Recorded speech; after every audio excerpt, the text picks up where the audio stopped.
I'd like to ask the committee to come to order. I will now also recognize myself for 5 minutes for the purpose of delivering an open statement. Today marks our 5th hearing in this Congress on the Toxic Substances Control Act. Our focus today is on 2 sections in TSCA dedicated to getting EPA relevant testing data and other information on chemical substances in the United States commerce. Past application of Section 4 by the EPA to obtain information about existing chemicals has been frustrated by judicial interpretation. We need to push beyond relitigating those cases and focus on what authorities EPA has now or could reasonably use in the future to produce tailored, necessarily and high-quality test data and other information to carry out TSCA. We'll also pick up on the discussion from the last hearing on standards for data quality and the use of the best available science. The goal is credible decisions using high-quality data. Information management will be one of the toughest areas to get right, but it's also one of the most important. I want to remind everyone that last summer, former TSCA Program Director Charlie Auer testified before our committee that simply improving the way EPA is able to get information under Section 4 would have profound impacts on improving TSCA's overall operation. Let's not kid ourselves, though. Information collection and analysis on thousands of chemicals will become time-consuming and very expensive.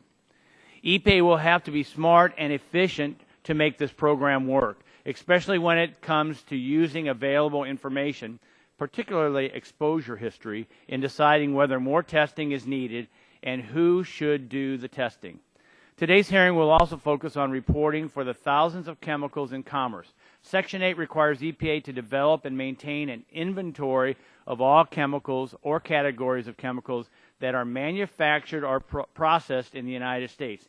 It also gives EPA authority to require certain businesses involved with a chemical substance to maintain records and submit health and safety information reports, particularly adverse health incidences caused by the chemical to the EPA. Within these reporting requirements, there are exemptions for polymers, microorganisms, and naturally occurring substances. We should find out if these make sense and should be continued, and what the incremental gain, if any, in public health, resources, or protection occurs without these exemptions. We also need to focus on the definition of processor and whether the definition is right-sized to the persons, activities, and information EPA is receiving.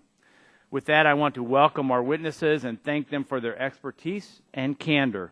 We expect them to provide a variety of perspectives on when testing should be required and what we can do to improve testing techniques so we can speed up analysis and reduce use of animals in that testing.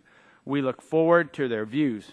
And before I yield to the ranking member, I want to go off script and also thank you. I think in our questions and response, candor is going to be important. There's a lot of excitement in trying to move a bill and move it properly. And the other thing is I was going back into the records, and I think 1976 is when this was authorized and put into law. And I had just graduated high school at that time and started my first year in college. So suffice it to say that probably a review and update of this law is timely, but we have to do it right. A lot of you all here will help us muddle through that process and point out the good, the bad, the ugly, and maybe with working with my colleagues we can find areas of compromise. With that, I'd like to yield to the ranking member of the subcommittee, Mr. Tonko, for 5 minutes. Thank you, Mr. Chair, and good morning, and thank you for holding this hearing on the Toxic Substances Control Act, or TSCA. This is the subcommittee's 5th hearing, as we've been told, on this program. The hearings have been very instructive and are providing us with a good foundation from which to evaluate the current law and to develop legislation to improve it. Reform of this legislation is long overdue. I hope, Mr. Chair, that we will be able to work together and find common ground in this effort, which I think is critically important. The 2 sections of TSCA that we are focusing on today, Section 4 on chemical testing and Section 8 on information reporting and retention, have not provided sufficient reliable information to support assessment and regulation of chemicals. The authorities provided to EPA in these sections are weak and cumbersome to implement. As a result, there is too little information gathered on the toxicity or environmental risks associated with chemicals. And the inventory of chemicals in commerce does not provide sufficiently detailed and contemporary data on the chemicals being used in the United States. Currently, the burden is on EPA to demonstrate that information is needed rather than on industry to provide the information to demonstrate that their product has been adequately tested and will present little risk when used properly. The tragic situation in Charleston, West Virginia demonstrates several failings of our chemical safety laws. Not all aspects of this incident can be blamed on the faults with TSCA, but the lack of information needed to respond to this situation illustrates the failure of this law. When the water supply for the people of Charleston, West Virginia was contaminated with chemicals that leaked from a storage tank, there was little reliable information to provide the public, emergency responders, or to the water company to guide their response actions. As a result, there is public confusion and concern about the advice offered by public officials and the water company. There's little understanding of the fate of the chemical in the water supply or what health or environmental effects might result from the spill. This illustrates the importance of having adequate information to inform decisions about the protection of human health and our environment. Reform of TSCA must result in better information and clear authority for EPA to act.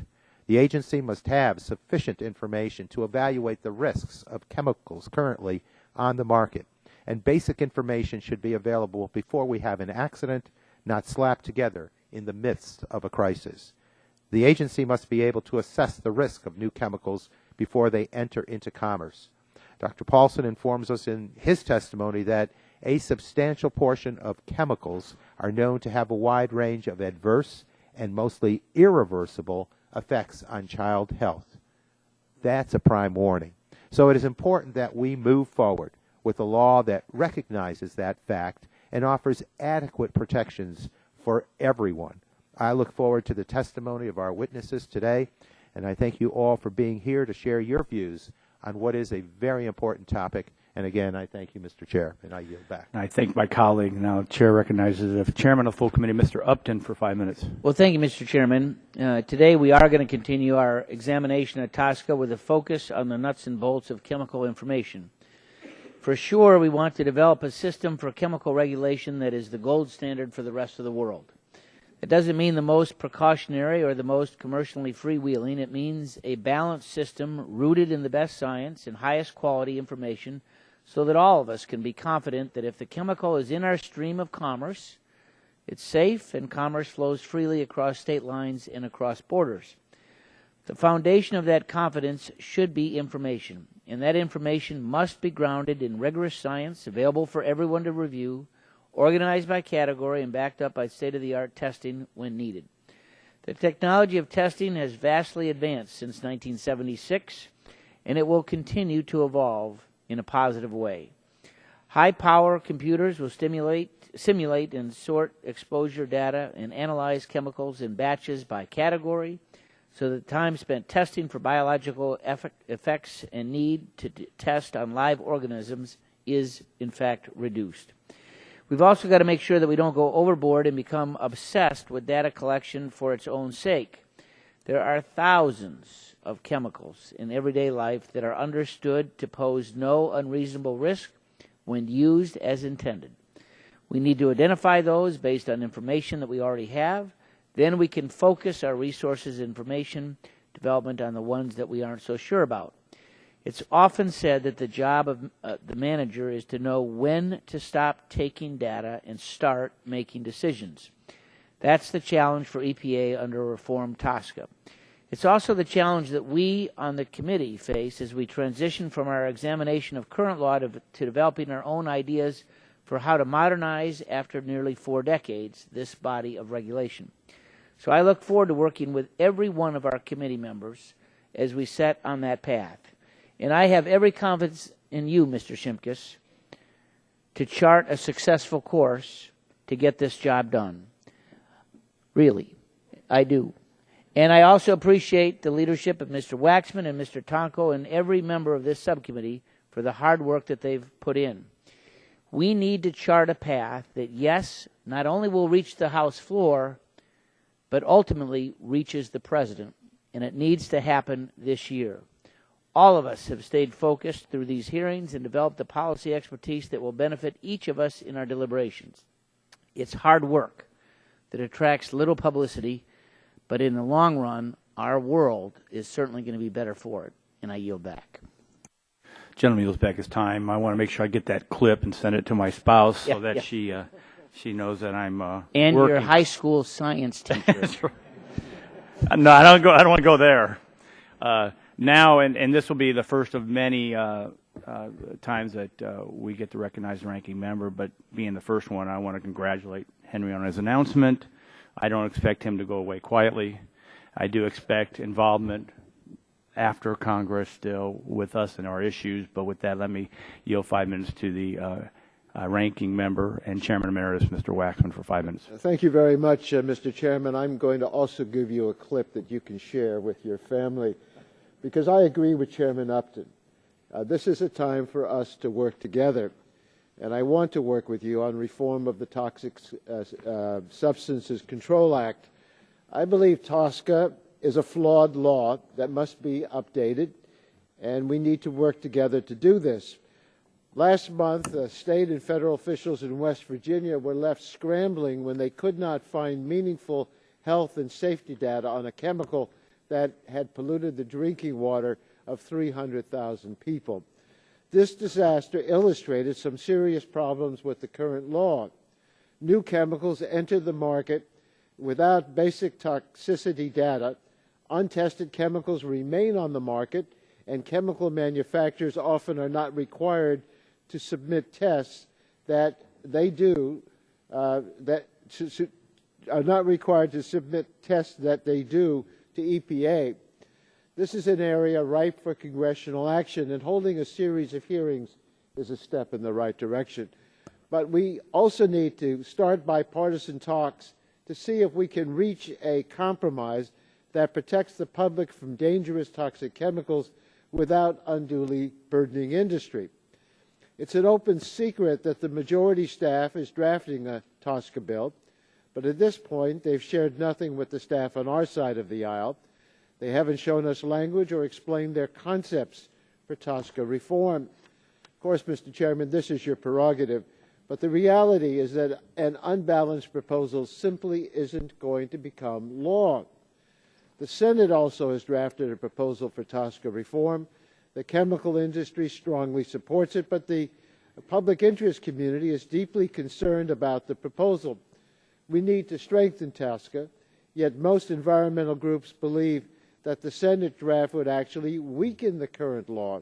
This looks like a recipe for a stalemate. And we don't need too many recipes for a stalemate. We get stalemates all the time without a recipe.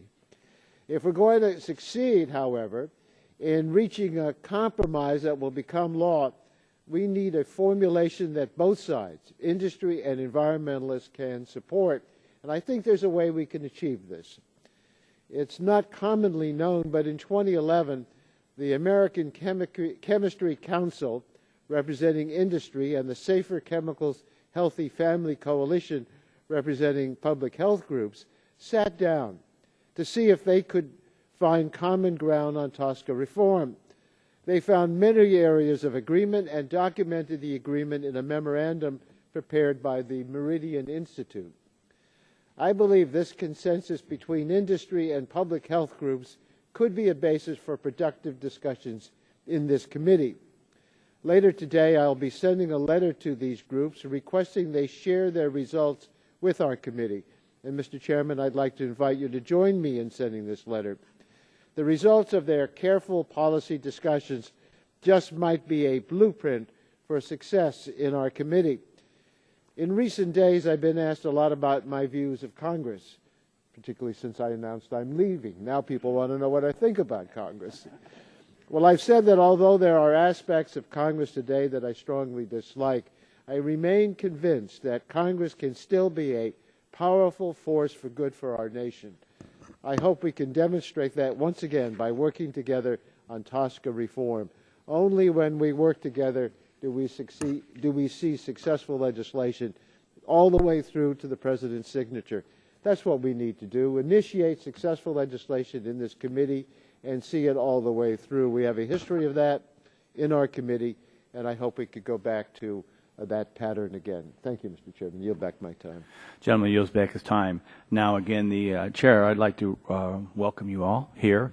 You'll all be given 5 minutes for your opening statement. Your full statements will be recorded into the record. So we'll start from left to right. We'll start with Mr. Charles Drevna, President of the American Fuel and Petrochemical Manufacturers. You're recognized for 5 minutes. Welcome. Chairman Shimkus, Ranking Member Tonko, and full committee chair Mr. Upton and Mr. Waxman, members of the subcommittee. I'm Charlie Drevna, President of American Fuel and Petrochemical Manufacturers. As the name implies, AFPM represents high-tech manufacturers. While most people are familiar with the fuels they use every day, many are not familiar with the petrochemicals. Petrochemicals are the industrial building blocks that make the materials, ingredients, and processing agents that appear throughout a variety of manufacturing supply chains, whether it's the plastic casing your cell phone, excuse me, or the aspirin in your medicine chest, or even the helmet worn by a loved one in the military. Petrochemicals such as ethylene and propylene play a critical role in manufacturing and in our lives every day. TSCA is a unique statute in that it has much to do with commerce and the manufacturing supply chain as it does with health, human health, and the environment. TSCA gives EPA broad power to regulate chemicals in commerce. While AFPM supports rational modernization of TSCA, great care must be taken so that the manufacturing supply chains are not disrupted. This is one statute where our members believe that a strong federal role is required to maintain the interstate flow of raw materials and goods. Since its enactment in 1976, we've learned that the implementation of TSCA has been challenging for EPA in certain areas, and there is still debate over whether the challenges have been due to the statute or due to some of the choices the agency has made. I believe it's time to take a fresh look at how we control chemicals in commerce and, again, try to strike that balance between health and the environment and a globally competitive manufacturing supply chain. The U.S. is on the brink of a manufacturing renaissance, due in large part to dramatic reductions in the cost of energy and raw materials. Shale development has fostered the most globally competitive positioning for American manufacturers I've ever witnessed. Given this opportunity, when it comes to laws that affect the feedstocks driving the manufacturing renaissance, we must get TSCA modernization right. To begin, AFPM supports a bipartisan effort to modernize TSCA. That means a new starting point for discussion and a constructive dialogue. I echo Mr. Waxman's comments there.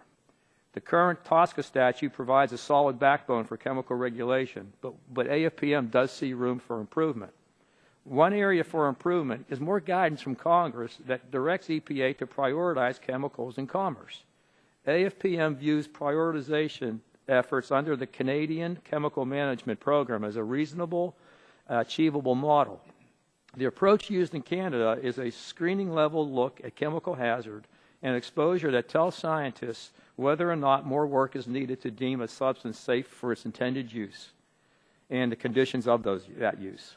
Currently, the EPA has a sophisticated and protective models that it uses to evaluate the potential hazards of chemicals.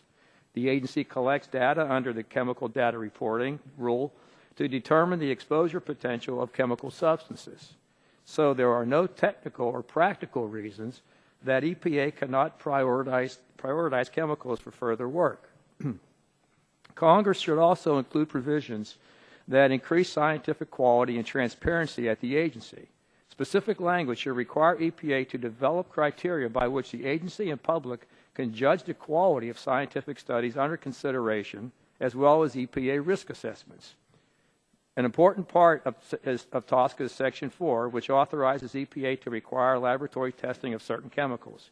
I tend to agree that under Section 4, the prerequisite for EPA to find a risk posed by a chemical before it can require testing for that chemical does not make sense.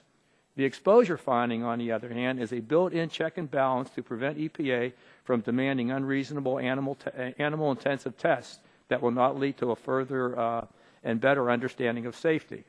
AFPM firmly believes that there should be an exposure basis before EPA can require animal testing.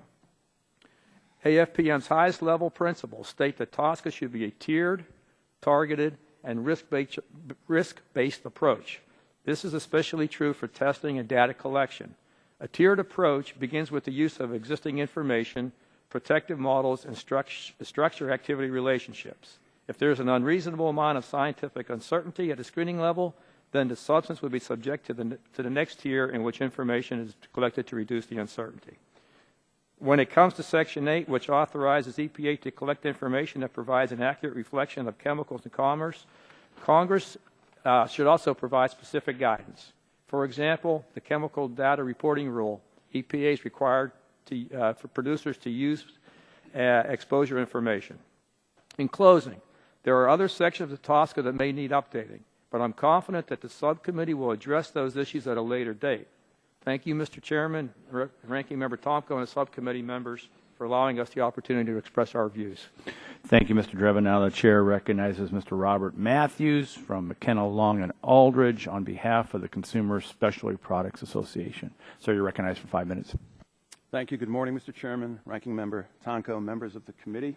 It's a pleasure and privilege to appear before this committee on behalf of the Consumer Specialty Products Association. It is our firm's oldest client. We've been representing their interests for over 5 decades. So it is my privilege to appear on their behalf and before your subcommittee. In fact, this year CSPA celebrates its 100-year anniversary, serving as the premier trade association representing the interests of companies both large and small. A good half of their companies are small businesses, the companies that formulate and market household and institutional products. In our written testimony and in my comments today, we refer to our members as formulators, which is a segment of the downstream companies that are more generally referred to as processors. CSPA and its member companies have consistently advocated for the need to update the TSCA statute and, importantly, recognize the role of downstream formulators in that process. CSPA's role and interest in TSCA is to assure the process is working in a way that protects public health and the environment, allows companies to continue to operate effectively and efficiently in commerce, and maximizes consumer confidence in chemical safety and, by extension, in the branded products that we place on the market. CSPA's support for modernizing TSCA is rooted in 3 principal considerations. First, it's critical, as I just mentioned, that consumers have confidence in these formulated products.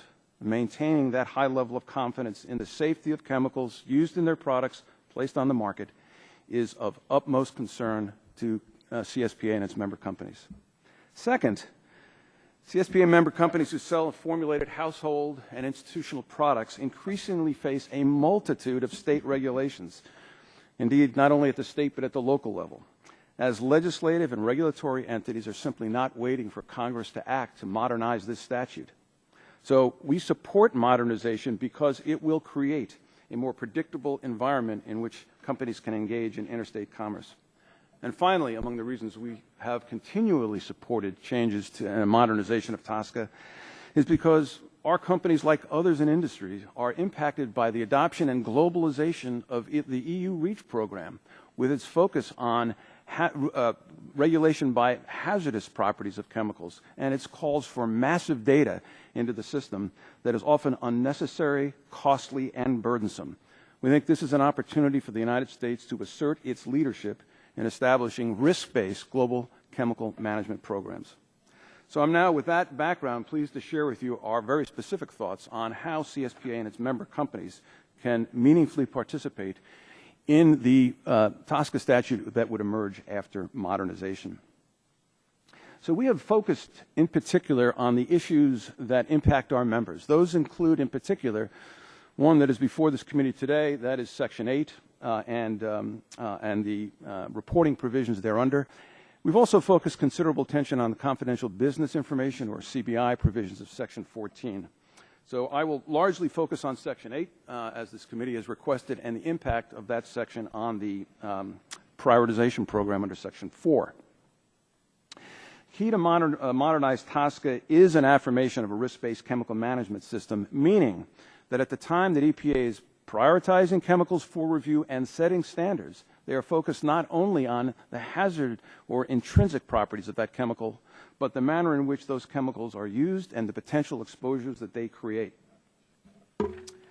But as it supports a risk-based approach, CSPA has also recognized 3 related points. First, indeed, a risk-based system starts with prioritization, where EPA screens chemicals in commerce to identify which ones should be subject to further review and potentially to a safety assessment. Given the large number of chemicals in process, it is imperative that there be an effective screening process.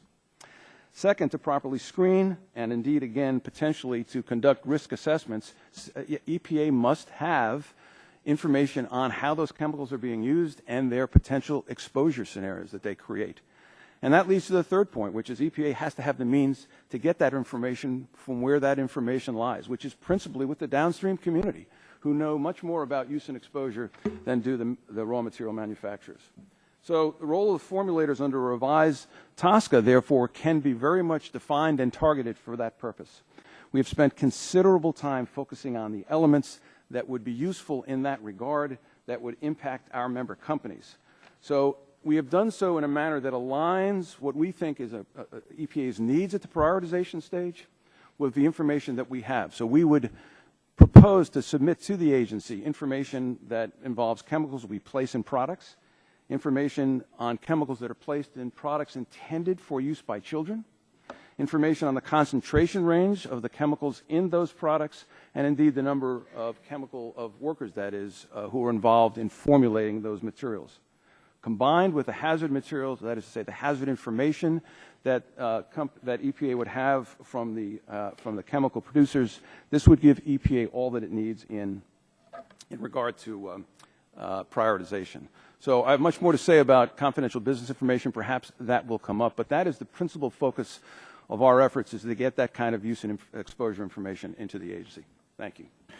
Thank you. Now the chair recognizes Dr. Brent Grasman, Vice President for Quality Assurance, Via Systems Group, Incorporated, on behalf of the IPC, Association Connecting Electronics and Industries, and more importantly, from the St. Louis metropolitan area, which is where I reside. So with that, welcome. You're recognized for 5 minutes.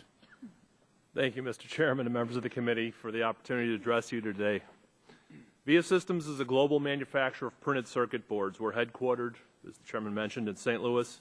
We employ over 2,000 people in the U.S. in 8 different factories, including North Jackson, Ohio, and Littleton, Colorado.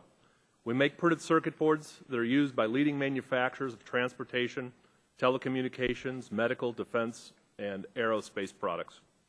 I'm also here to represent IPC, the Association Connecting Electronics Industries. IPC is a global trade association representing over 2,000 electronics manufacturers in the U.S. As a member of IPC's Government Relations Committee, I want to emphasize that IPC and its members, including Via Systems, are all strong advocates for science-based regulation that improves the environment, protects human health, and stimulates the economy. In my testimony, I'll highlight our concerns about TSCA Section 8 as it applies to byproducts reporting. It's critical that Congress reform TSCA in a way that directs the Environmental Protection Agency to focus and prioritize its regulation of chemicals. Selection of priority chemicals should be based on sound science. Substances that exhibit the greatest hazard and pose the greatest exposure to consumers should be given priority for review, for testing, and as needed for regulation. A targeted, prioritized approach will allow the EPA and industry to both more effectively use our limited resources to protect human health and the environment. An example of EPA's failure to prioritize chemical regulation is the treatment of byproducts. Under TSCA, the EPA treats byproducts as new chemicals if they're sent for recycling. But if we send them for disposal, there's no TSCA requirement invoked. As a new chemical, the byproduct sent for recycling must be listed on the TSCA inventory and is subject to the full regimen of TSCA record keeping, reporting, and enforcement. Let me emphasize, all of these regulatory obligations arise solely because a manufacturer like Via Systems sends a byproduct for recycling rather than just disposing of it. TSCA contains specific exemptions for byproducts, but the EPA has narrowly interpreted these exemptions to apply only if the recycler does not use a chemical reaction to recover substances from the byproduct. Recovery of metals like gold, tin, and copper that are in our byproducts is impossible without the use of a chemical reaction. We manufacture printed circuit boards like this one. We don't manufacture chemicals. The EPA requires us to know at a molecular level what the recyclers of our byproducts do with our byproducts. The recyclers' processes are outside of our control. They're often proprietary, and they can change day to day based on the market conditions that those recyclers see. The result is a regulatory policy that forces companies to report data based on incomplete information and assumptions, ultimately compromising the data quality. EPA's overreaching interpretation affects a lot more facilities and companies than those represented by the IPC. Manufacturers from many industries are burdened by reporting their byproducts as new chemicals at the point where they send them for recycling. Much of the data that we report about byproducts under TSCA is also required by the Resource Conservation and Recovery Act and the Emergency Planning and Community Right to Know Act. Under TSCA, the recyclers are required to report the new chemicals they manufacture from our byproducts. The EPA unnecessarily burdens industry with the reporting of vast and duplicative data for some unknown future uses. As a nation, we recognize reduce, reuse, and recycle as goals. The EPA undercuts those goals with regulatory policy that effectively discourages us from recycling. We encourage Congress to explicitly exempt all byproducts, including those that are sent for recycling. As I mentioned earlier, we manufacture printed circuit boards, not chemicals. The focus of TSCA, should remain on ensuring the safety of chemicals in commerce. EPA's authority to regulate articles like printed circuit boards should be limited to situations where regulating the chemicals themselves is not enough to protect human health and the environment. In conclusion, IPC supports cost-effective, science-based environmental regulation. As I've discussed, it's critical that Congress reform TSCA in a way that directs the EPA to focus and prioritize its regulation of chemicals. We believe that EPA's reporting requirements for byproducts sent for recycling are burdensome, unnecessary, and as I mentioned, they actually discourage recycling. Thank you again for this opportunity to appear before you. I'd be happy to answer any questions when the time is right. Thank you, sir. Now, Chair recognizes Dr. Beth Bosley, President, Bourne Specialties, on behalf of the Society of Chemical Manufacturers and Affiliates. You're recognized for 5 minutes. Welcome. Good morning, Chairman Shimkus, Ranking Member Tongo, and members of the subcommittee. I'm pleased to testify once again. Can you just pull that microphone just a little bit closer to you? There we go. I'm pleased to testify once again on behalf of the Society of Chemical Manufacturers and Affiliates regarding TSCA today on Sections 4 and Sections 8. Just a background on SOCMA, over 80% of our members are small businesses. For example, my business just hired its 8th employee. Even with that small staff, we're committed to responsibly manufacturing our products here in the United States. We produce unique chemicals via novel manufacturing techniques that are used in the electronics, aerospace, and nuclear energy sectors. SOCMA's members' unique niche in the chemical industry is known for its innovation, entrepreneurship, and customer focus. I'd like to begin by saying that SOCMA remains committed to strengthening TSCA and appreciates the subcommittee's work on this aspect. We should avoid approaches to TSCA reform that would treat the vast universe of TSCA chemicals like the far narrower universes of food additives, drugs, and pesticides. In particular, the sheer number of new chemicals that are submitted to EPA each year and the evolving market needs mean that use-by-use approvals make sense for drugs and pesticides will not work for industrial chemicals in general. A TSCA reform bill should be fundamentally risk-based, as you've heard from others witnesses at the table, and it should require EPA to look at a chemical's inherent hazards along with its exposures when making regulatory decisions. An improved Section 4 should be tiered, targeted, and risk-based. Generally stated, the real problem with TSCA has been the treatment of existing chemicals. Section 4 gives EPA authority to require testing of existing chemical substances and mixtures once certain criteria are met. In this section, that allows EPAs to obtain measured data on existing chemicals if currently available data and experience are insufficient to reasonably predict their effects. The major shortcoming in this section is actually procedural. EPA is required to go through a rulemaking process, which has contributed to delays in EPA getting the data that they need. For example, EPA has taken years to finalize a number of high production volume chemical test rules, even though the industry has strongly supported such test rules. Voluntary efforts and enforceable consent agreements have helped streamline the testing process, but this section of TSCA could be strengthened by considering authorization for EPA to issue orders, similar to the way it issues orders for new chemicals. Any orders for testing approaches should be tiered and targeted. That is, they should start off at a screening level and focus the testing where the risk is greatest. A screening level analysis may show that hazard is sufficiently low that additional test data will not be necessary. The same goes for scenarios where exposures are highly unlikely. We support the notion that EPA should have to abide by basic standards of scientific quality in specifying and accepting and screening and testing data. We also believe alternatives to animal testing should be supported where they are sufficiently validated. The second major shortcoming of Section 4 is the lack of any requirement that EPA act on a specific number or a percentage of existing chemicals by any particular time. Congress should remove obstacles to more comprehensive EPA evaluation of inventory chemicals by mandating EPA to review a minimum number of chemicals annually via a risk-based prioritization process. We believe EPA has the expertise to do this. There are very talented scientists and engineers at EPA. Unfortunately, they don't have the resources to do that at this time. Reforms to Section 8 could give EPA a better understanding of the exposure scenarios and enable it to prioritize it more efficiently. As mentioned above, testing of existing chemicals should be tiered, targeted, and risk-based. Improvements to TSCA Section 8 could help EPA determine whether an existing chemical warrants testing. One way Section 8 could be improved is by requiring an inventory reset to ensure that the inventory of existing chemicals is current. This effort will also pare down the initial number of chemicals to be evaluated. It's a concept we've supported for many years and believe it's a vital first step to a robust and efficient existing chemicals policy. Another significant problem with Section 8 is that it does not authorize EPA to collect use or exposure information from anyone downstream of manufacturers or processors. The result is that in many cases, manufacturers are forced to make educated guesses about the end-use markets and exposure scenarios surrounding the use of their products. SOCMA would like to see an expansion of this section to allow collection of information from non-consumer downstream entities. Finally, we urge you to amend Section 8E to authorize manufacturers, processors, and commercial downstream distributors and users to file reports with EPA regarding non-adverse findings about chemicals. Currently, there is no mechanism to report such non-adverse data. The result is that the public database on existing chemicals is unnecessarily limited and biased toward the bad news. With reasonable amendments, TSCA could provide an easier mechanism to submit such information. As I conclude, it's important to mention that the Lautenberg-Vitter Chemical Safety Act, introduced into the Senate last year, is a remarkable example of well-reasoned bipartisan TSCA legislation, and we endorse it as a vehicle for reform.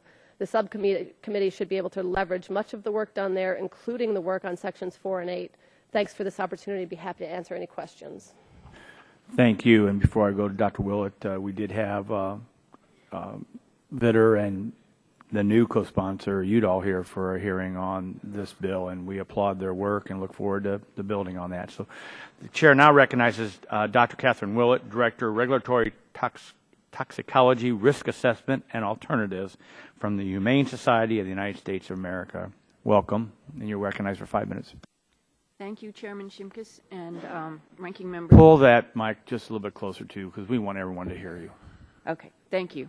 Thank you, Chairman Shimkus and Ranking Member Tonko, for the opportunity to testify on behalf of the Humane Society of the United States, the Humane Society Legislative Fund, 2 members of the nation's largest animal protection organization. We strongly support animal protection and also public health and environmental safety for people and the animals that are in our environment. And we believe that the Environmental Protection Agency should have the tools necessary to appropriately regulate chemicals in the United States. I'm excited to be here to discuss the opportunities for 21st century science to impact Section 4 of the Toxic Substances Control Act. I've been a bench scientist for 20 years, and some of those years I was a practicing toxicologist. For the past 7 years, I've worked internationally on chemicals policy. As mentioned by Chairman Upton, the science that underpins chemical characterization has undergone a radical transformation in recent years. As outlined in the 2007 report by the National Research Council, and which has also been taken up by EPA in their recent strategic plans. The report's conclusion is that reduced reliance on whole animal testing leads to a more relevant and efficient toxicity testing paradigm, resulting in increased protection for humans and the environment. Rather than relying on a rote battery of animal tests, this new approach involves an iterative process of chemical characterization, toxicity testing, and dose-response extrapolation modeling, informed by population-based data and human exposure information. This transformation is in response to challenges that EPA has experienced in obtaining data on the tens of thousands of chemicals to which people and the environment are potentially exposed, and in accommodating increasingly complex issues, for example, life stage susceptibility, the effect of mixtures, varying exposure scenarios, and cumulative risk. Any effective modification of TSCA must allow for and encourage adoption of these evolving strategies. By articulating this in any legislative proposal, Congress will also send a strong message that more effective chemical regulation is dependent on more effective and humane chemicals testing. To do this, we urge Congress to be mindful of the following considerations. As also mentioned by Chairman Upton, computational, cell, and tissue-based methods can now be used to prioritize chemicals or groups of chemicals that are of primary concern. These methods can also be used to satisfy information needs in some cases for some chemicals. Further development and application of these methods for use in risk assessment should be encouraged. Updated legislation should be flexible enough to allow the inclusion of new testing methods and strategies as they are developed. New legislation should provide EPA with significant commitment for creating the necessary infrastructure to do this. New legislation should also offer strong incentives for companies to fund, develop, and use new methods and testing strategies. And as non-animal alternative methods become available, the use of such methods should be required in place of animal tests. We foresee a time when the principle of animal testing is a last resort. Protecting human health and the environment is a critical goal of effective chemicals regulation. In order to achieve this goal, it's necessary for any new legislation to allow and support the continuing evolution of the science of chemical assessment. The Humane Society of the United States hopes that we will have the opportunity to work with you on any legislative language to reauthorize aspects or the entirety of TSCA. Thank you very much. Thank you. Chair now recognizes Dr. Jennifer Sass, Senior Scientist, National Resources Defense Council. You're recognized for 5 minutes. Welcome. Thank you very much, Chairman Shimkus and Ranking Member. Also, just pull that. There you go. And closer. Okay. if you can point the microphone to where your mouth is. Nobody ever complains about not hearing me. So I want. Well, our transcribist was freaking out over there. I wanted so on record. Thank you for the invitation to be here and to testify on this very important issue. As Mr. Waxman stated in his opening comments, TSCA is a statute that has failed to protect the public, and that's certainly true of its provisions regarding testing and data collection, which we're here to discuss today. TSCA needlessly impedes the collection of such information with predictable results. In the wake of the recent spill in West Virginia, the impact of the information gaps in TSCA are more visible. The leaking of 4-methylcyclohexane methanol, or the MCHM, and other chemicals into the Elk River in West Virginia brought home, literally into people's homes, the disturbing reality that no useful information is available to the public or those who serve them. In fact, a Pew Health Group research fact sheet put out in 2010 found that roughly 3,000 chemicals used at over 1 million pounds annually in the U.S., these are the HPV or high production volume chemicals, may have no information regarding potential developmental or pediatric toxicity. Nonetheless, over 700 of them are used in consumer products. CDC biomonitoring has found over 200 synthetic chemicals in the blood and urine of Americans. TSCA provisions set an excessively high bar that has effectively prevented EPA from getting information. First, EPA must essentially prove that a chemical poses an unreasonable risk to health or the environment before it can require the needed testing that would show a potential risk. This is like requiring a doctor to prove that a patient has cancer before being able to order a biopsy. It's a catch-22 construction of EPA's testing authority that has greatly constrained the agency from getting data through testing in a timely manner. Second, To require testing of existing chemicals, EPA must complete a full formal rulemaking. Other programs, including the pesticide program and even TSCA's new chemical program, instead allow EPA to require testing by issuing an order, which is a much more streamlined process. As a result of these substantive hurdles and procedural hurdles, in the nearly 40 years since TSCA's enactment, EPA has required a full set of testing data on only a few hundred of the 62,000 grandfathered chemicals that came in under the law in 1976. The good news is that the flaws in Section 4 of TSCA can be resolved relatively easily. By eliminating the Catch-22 provisions of Section 4 and allowing the agency to require testing by order rather than by rule, the bottleneck would largely be eliminated, and the agency would begin to get more information in a timely manner necessary to inform and protect the public.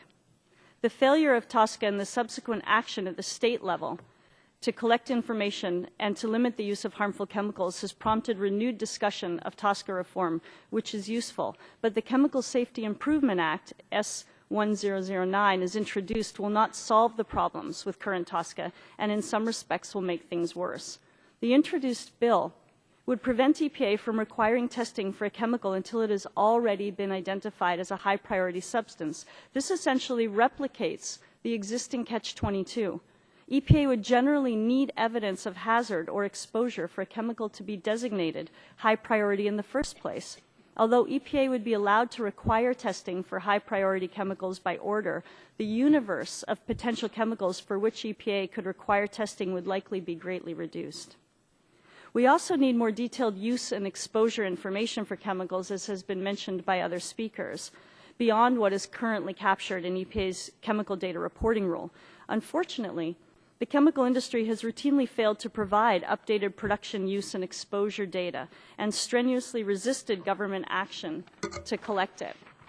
Various proposals have been made to reset the TSCA inventory as part of TSCA reform. If this is undertaken, Congress should not in any way delay efforts currently underway to take expedited action on substances such as chemicals that are PBTs, the persistent bioaccumulative and toxic ones, or other chemicals for which we already have sufficient information to know that they are unsafe, or slow, for example, EPA's current efforts to review its work plan chemicals. Second, if a substance is taken off the TSCA inventory, it should not be able to re-enter the inventory without going through a review process. A disturbing example is the Firemaster 550, which ended up back in products and in blood and breast milk. It is possible to have a balanced information regime that would protect the public while helping industry by increasing public confidence in its products. The committee can play a critical role in this, and we're happy to work on that, but we're not there now. Thank you. Thank you. And last but not least, we have Dr. Jerry Paulson, who is the chairperson of the Council on Environmental Health, Department of Federal Affairs, American Academy of Pediatrics. Sir, you're welcome, and you're recognized for 5 minutes. Good morning, Chairman Shimkus and Ranking Member Tonko and members of the subcommittee. Thank you for this opportunity to testify today about the testing and data collection requirements under the Toxic Substances Control Act of 1976. I'm Dr. Jerome Paulson, and I'm here representing the American Academy of Pediatrics, a nonprofit professional organization of 60,000 pediatricians dedicated to the health, safety, and well-being of infants, children, and adolescents. As mentioned, I currently serve as the chair of the AAP's Council on Environmental Health. I will summarize my written statement, a full copy of which I have submitted for the record. Chemical management reform is an important policy that uniquely impacts children's health. Children are not little adults. They have unique physiologic, behavioral, and developmental differences that amplify their exposure to chemicals in the environment. For example, infants may be exposed to contaminants in water used in formula preparation. Nobody else drinks formula. Toddlers engage in normal mouthing behaviors where they put objects into their mouths that may expose them to dangerous toxins. Children spend more time on the floor or the ground and come into more contact with contaminants on those surfaces. If we had kids in the hearing room today, they wouldn't be sitting on chairs. U.S. Centers for Disease Control and Prevention researchers have found measurable levels of over 200 common industrial chemicals in body tissues and fluids of children of all ages, including cord blood. A number of hazardous chemicals also appear in breast milk. A substantial proportion, as Mr. Tomko mentioned, of chemicals known to have adverse and mostly irreversible effects on child health, such as lowering IQ, negative behavioral effects, and low birth weight and reduced head circumference. The safety testing requirements under Section 4 of TSCA are inadequate to protect children's health and place too great a burden for safety testing on the public sector. Chemicals introduced into commerce when the law was enacted are subjected to scant oversight. For new chemicals, the process basically doesn't work. And unless this legislation is reformed, with the tens of thousands of chemicals in need of review and the multi-year process for each undertaking, it would require many decades just to review high production volume chemicals. These flaws limit EPA's ability to protect the most vulnerable, including children and pregnant women, because the agency faces substantial barriers to obtaining the information needed to make effective risk management decisions. Under Section 8, TSCA has created a non-evidence-based system for chemical management. Concerns about chemicals are permitted to be kept from the public. In their notifications to EPA, chemical companies may declare large amounts of information to be confidential business information. This broad exemption has effectively prevented the Environmental Protection Agency from sharing information about potential hazardous chemicals with community groups, local and state governments, and other organizations. Certainly, an effective management system must include greater transparency than currently exists. Given the current urgent, ongoing threat to children posed by chemical exposures, the American Academy of Pediatrics respectfully submits the following key recommendations for reforming the Toxic Substances Control Act. Under Section 4, manufacturers should be required to provide minimum data sets with information that is relevant to the special needs of pregnant women and children regarding reproductive, developmental, neurodevelopmental toxicity, and endocrine disruption. Furthermore, EPA needs the flexibility to change data collection processes as new methodologies for testing become available. Under Section 4, the EPA should have a simple process to require additional testing when information suggests the need, especially for chemicals associated with child populations. The CDC's biomonitoring program must be expanded to serve as an early warning system for exposures. Aggregate and cumulative exposure concepts similar to those in the Food Quality Protection Act should be considered by EPA. Companies must develop public information documents for each new chemical marketed that utilizes lay language and is updated regularly. In conclusion, strong chemical management policy must integrate evidence-based decision-making for chemical use to adequately protect children and other vulnerable populations from harm. The American Academy of Pediatrics looks forward to working with you to advance sound and protective chemical management policy during the 113th Congress, and I'll be happy to entertain questions. Thank you very much. And I'd like to recognize myself for 5 minutes for the first round of, maybe the only round of opening questions. So my first one goes to Mr. Drevna. Section 8 contains regulatory exemptions, as currently written. Some of these are for polymers and naturally occurring substances. Would you have concerns if a TSCA reform bill would invalidate those practices? Well, Mr. Chairman, I believe that Section 8 needs some reform. But I think there's a major misconception about, what's out there and the 80,000 or so that some people say of chemicals that are out there, and really the 10,000 or so that are in commerce. So I think what EPA needs to do, what Congress should do, is direct EPA to say, okay, this is what's out there. And what's out there has to be, as many of the witnesses have said, has to, any regulation has to be tiered, targeted, and risk-based. I believe, from hearing most of the witnesses here, if not all, that I think we all agree on it. I think it's what the definition of that is and what the ultimate goal of the modernization of TSCA should be. So I think if we can agree on what's out there, allow EPA to do a tiered, targeted, and risk-based approach, we can all get to the end goal here. Thank you. Now, the panel we're not adversarial, so what I'd like to do is try to get answers quickly, and it's a big panel. So this is for everyone on the panel, but for everyone to get through, please be as concise as possible. Does it make sense to have information quality standards for EPA to make decisions about chemicals? Mr. Drevna? It makes sense for EPA to have the authority to find out what's out there, and again, do a tiered, targeted, risk-based approach, and have the authority to do the testing. Quickly. One of the witnesses said get rid of Section 4, the risk assessment first, and we agree to that. Mr. Matthews? It's always hard to argue with the notion that we should have quality standards in what EPA does. So, yes, we support EPA using best available science and modern techniques. Mr. Grossman? Yes, sir, we agree with you, too. Thank you. Dr. Bosley? Yes, absolutely. Information quality is of utmost importance. Dr. Willett? Yes, yes, and EPA and other regulatory agencies have some of these, but they might be improved. Dr. Sass? I'm concerned about having them hardwired into the system. So while I think everybody agrees in principle, I think the process that the agencies are taking now to develop those in a public and transparent way with public comment is the approach that should be taken. Dr. Paulson?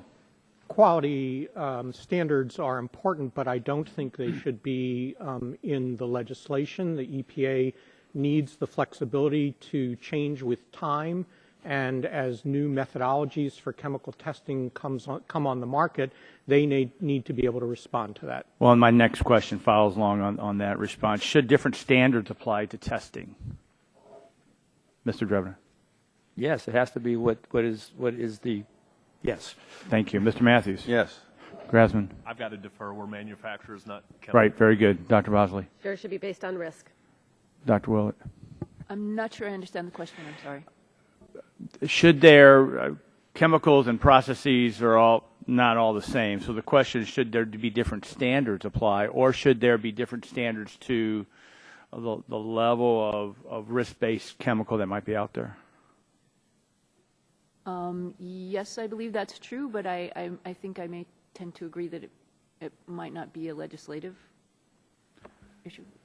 Dr. Sass? I think your question is about whether we should treat chemicals differently depending not only on their hazard but also on their exposure. And while I agree that there's an intelligence to that, the concern is that we have very little exposure information, so there's a practicality that's lacking. Thank you. Dr. Paulson? Mr. Shimkus, here again, I think the EPA needs to have some flexibility. For example, had we only used hazard information on the chemical that was spilled in West Virginia, which was an industrial chemical never intended for human exposure other than the workers, then that chemical would not be reviewed. So but in retrospect, we're obviously in a situation where we wish it had been. So the EPA needs some flexibility, and we know with the current law, the legislation has boxed them in such ways that they can't function. We should not repeat that. Thank you. And I'm going to take prerogative for a last question to Dr. Grasman. You raised in your opening statement this issue about how current TSCA law inhibits the ability to recycle. Many of us are very concerned about recycling. Mr. Green's concerned about electronic recycling. Recycling is a good thing, not a bad thing. How does current TSCA law hurt recycling aspects? So if I took the byproducts from... Pull the mic close. If we chose to just landfill or get rid of the byproducts from our process, there's no TSCA obligation at all. When we choose to recycle, the TSCA obligations hit us in their full weight. So all things being equal, sometimes it's easier not to recycle. Thank you. We had that issue on ink and oil a couple Congresses ago, and EPA kind of addressed it partially, but not full. So that's an issue that we've raised in this committee before. Thank you very much. Now I turn to the ranking member, Mr. Tonko, for 5 minutes. Thank you, Mr. Chair. This subcommittee has heard at previous hearings that EPA's ability to require testing of new and existing chemicals under TSCA has been dangerously limited. TSCA requires any company planning to manufacture or import a new chemical substance to submit what's called a pre-manufacture notice. It is supposed to include information such as the chemical identity, use, anticipated production volume, exposure and release information, and existing available test data. According to EPA, 85% of the pre-manufacture notices that agencies receive are accompanied by no toxicity data whatsoever. Dr. Sass, what kind of concerns does this raise for you? Well, the not having any information at all means that EPA doesn't know how to move forward. It means that EPA has very little power or ability to request that information. There's restraints and constraints put on EPA in order to move forward and collect that information. I think it burdens the agency unnecessarily. I think the burden should be placed on the industry to provide the information that EPA needs to do a risk assessment, but previous to that, do a proper hazard assessment. Thank you. For existing chemicals, Section 4 of TSCA requires EPA to show that a chemical poses an unreasonable risk before requiring additional testing. Dr. Paulson, how has this requirement helped to undermine the law? This requirement basically has created the non-evidence-based system that I referred to. An industry is basically penalized if they develop information in advance because then they're required to report it to EPA, and that may be adversely affect their bottom line. But with no reporting requirement and then no ability to request information because you don't know there might be a problem, EPA is totally stymied. Thank you. With any reform, we must make sure EPA has adequate authority to require testing to protect human health and the environment. In the Senate, there is a proposal to require EPA to categorize each chemical as either high priority or low priority. Under that proposal, EPA would be blocked from requiring testing on low priority substances. My question, Dr. Sass, would be that would that proposal increase testing of the chemicals we are exposed to every day, or would it make the problem worse? I think it would make the problem worse. It would hamstring EPA. It adds an additional catch-22 to EPA because it needs information to do a informed prioritization. And without that information, it may miss many chemicals that are very hazardous and may be very important not only for hazard but also for exposure. It would miss that information, and then it would not be allowed to go back and have the authority to review the low priority chemicals. And furthermore, at the state level, they may also be hampered. So those chemicals may actually slip through what's not just a hole in the net, but really is the whole net just doesn't exist because of those chemicals being able to fall through. Okay, and Dr. Paulson, what does the Academy of Pediatrics think about blocking EPA from requiring testing on the so-called low priority chemicals? Mr. Tonko, there does need to be a prioritization system for sure, but the EPA needs flexibility to move chemicals around. And any a priori blocking of chemical evaluation would imply that we would never learn anything. So if some miracle occurred and new information came, the EPA couldn't use that new information. So that just really makes no sense. We've waited 40 years to modify this law. We should not create more barriers with a new law that'll take another 40 years to improve. Thank you. The recent West Virginia chemical spill has brought this debate to life in many ways. The chemical that spilled into the Elk River, called MCHM, was shrouded in mystery. State and federal officials had to scramble to uncover the few health and safety tests that had been conducted on that chemical. Dr. Sass, how did the lack of health and safety data on MCHM hinder the CDC and other officials when responding to that chemical spill? The data for those chemicals didn't come out for some time, and that created a concern not only for public health officials at the state and local level to be able to advise the community and advise businesses about what to do, but also for the population as a whole, for citizens. The CDC was held back because it wasn't able to do the kinds of calculations and evaluations that it needs to provide informed and timely advice to the community.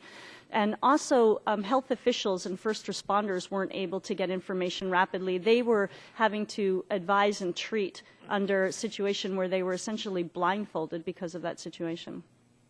Thank you. I see my time's exhausted, so I yield back. Gentleman yields back his time. Chair now recognizes Chairman Emeritus Mr. Barton from the great Republic of Texas for 5 minutes.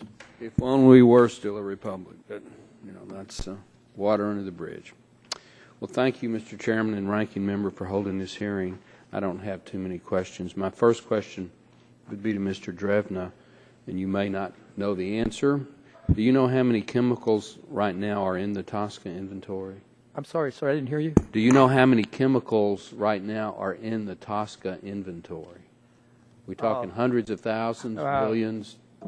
I would say somewhere 80 to 100,000, I would imagine, if not more. Okay. Anybody dispute that? Is that do you know how many new ones are listed each year, approximately? I don't know, 700,000, not 700,000, 700 to 1,000, something like that. Okay.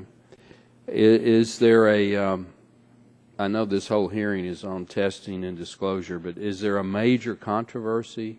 I know we have the issue of the animal testing, but other than that, is there any major controversy on how these new chemicals are tested?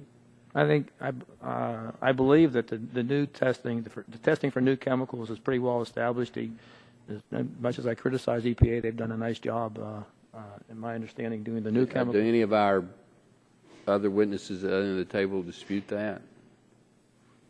Two of them. Okay, let's go to the young lady. What's your dispute with what Mr. Drevna just said about that? There's very little testing done on new chemicals, so EPA has issued some test rules, but it's been very few, in a very few number of chemicals. EPA is restrained in a number of ways from issuing those test rules.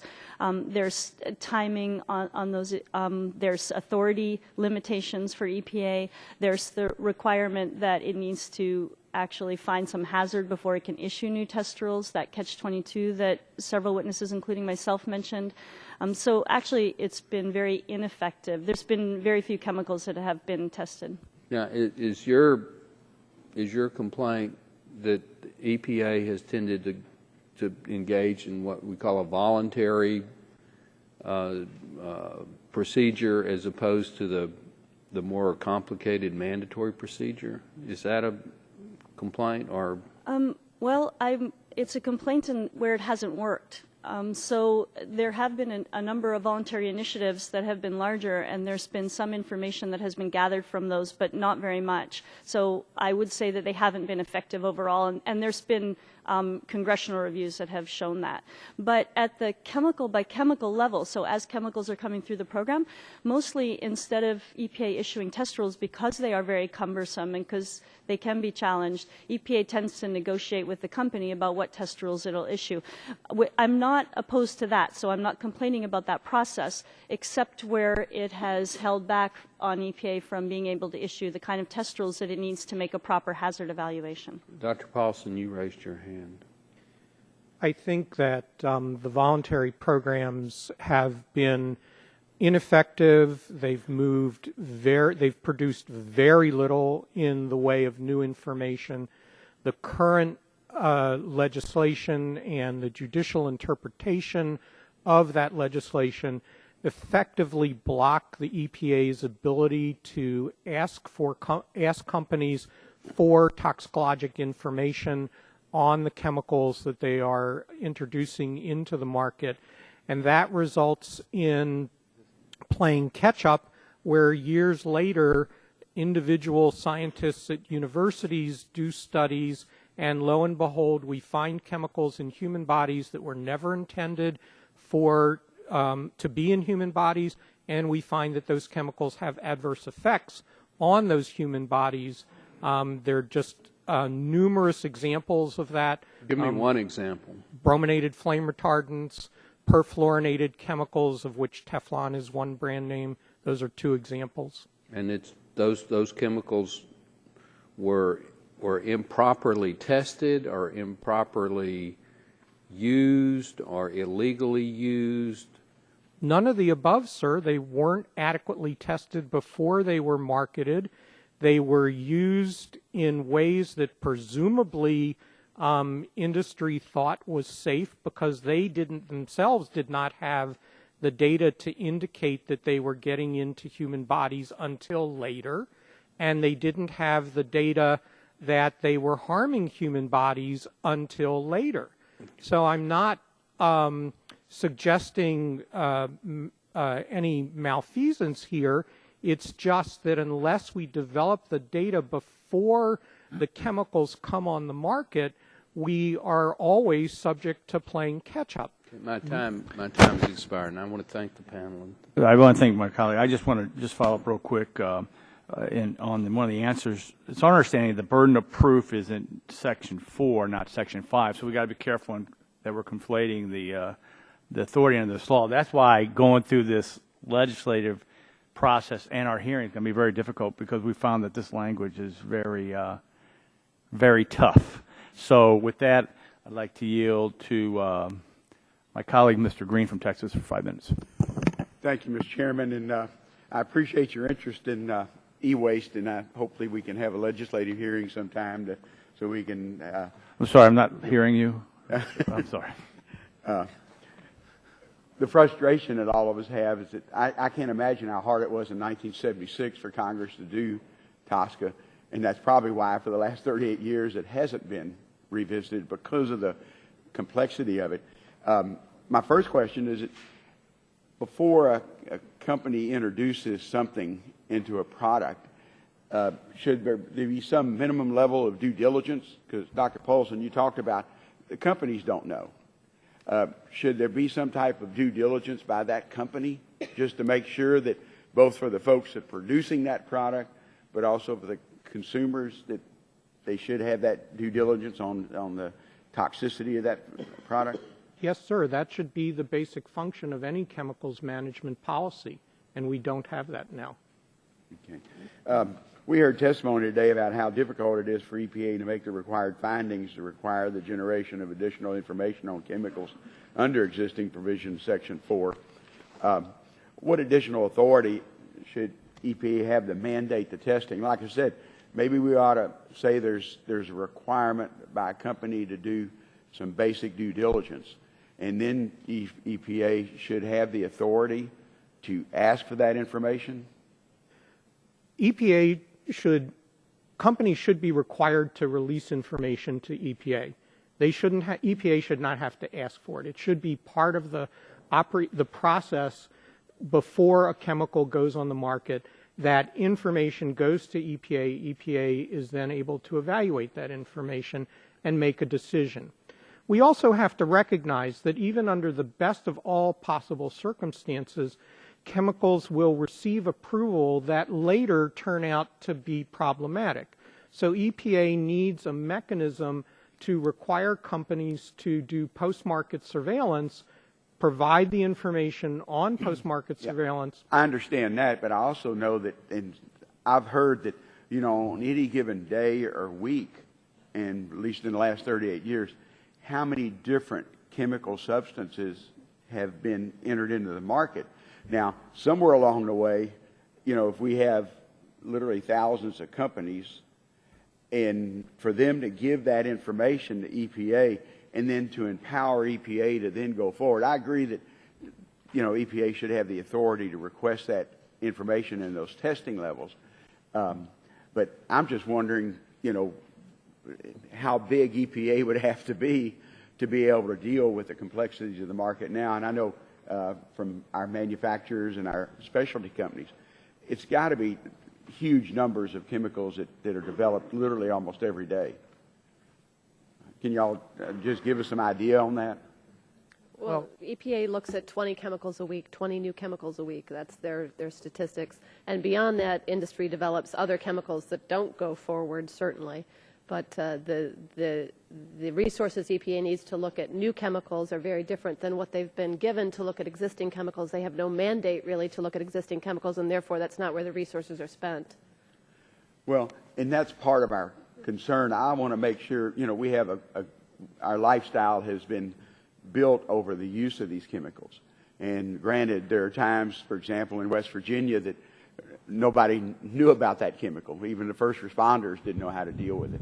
So we need to deal with those, but we also need to, and that's the job of our subcommittee, to come up with something that will do that. Mr. Green, you're right. The thing about Section 4, in which we agree to an extent that the finding requirement should be eliminated, but the hazard and requirement should stay. So, I mean, you could in essence limit the number of chemicals that have to be looked at if you grant EPA the authority for testing, but they have to still have a component of that says, wait a minute, there's a need out there and for an exposure and a hazard requirement. So that would go a long way to remedying the situation. And I mean, there have been criticisms of EPA because, or criticisms of TSCA because it inhibits EPA from collecting information. But there are other statutes that come into play too, Administrative Procedures Act, things like that. So look at it holistically also. And you're right, though, Mr. Green. We've got so many large volume chemicals that never see your intermediates that never really see the market. Yeah. Well, and Chairman, I know I'm almost out of time, but also the low priority and high priority, obviously something that's exposed to vulnerable populations should be a higher priority even, and so there's a way I think we can draft this, but it's not going to be easy any more than it was in 1976. So thank you, Mr. Chairman. Gentleman's time has expired. Chair now recognizes the gentleman from Pennsylvania, Mr. Murphy, for 5 minutes. Thank you. I appreciate this panel. We're learning a lot from all of you here.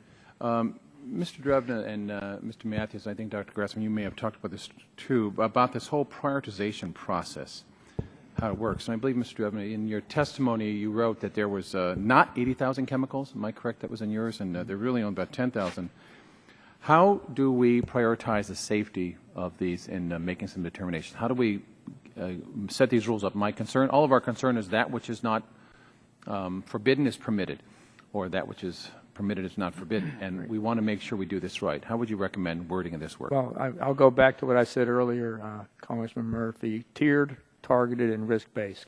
If you give EPA the authority through statute to use that kind of mentality when addressing whatever chemical it is, whether it's a high-volume chemical or whether it's something that's a daily household product, if you do it tiered, targeted, and risk-based, and understand what the hazards are, what the toxicity is, what the exposure is, and that will go a long way to giving EPA the right tools to address the situation.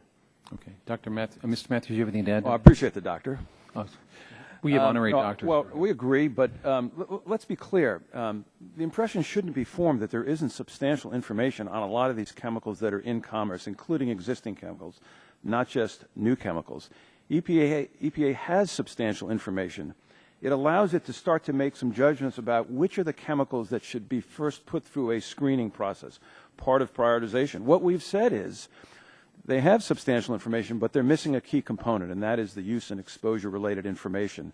So we think that EPA can do a proper screening process, even of the tens of thousands of chemicals that are already out in the marketplace. They need to do that. Make no mistake, this can't be done overnight. The numbers we're talking about are substantial. But in order to get to the right choices first, they need not only the information they've historically been receiving, but additional use and exposure information, and start the process of getting through these existing chemicals that have been on the market. Thank you. And Dr. Bosley, could you explain the importance of how you protect the chemical identity of information that's submitted to EPA as part of TSCA?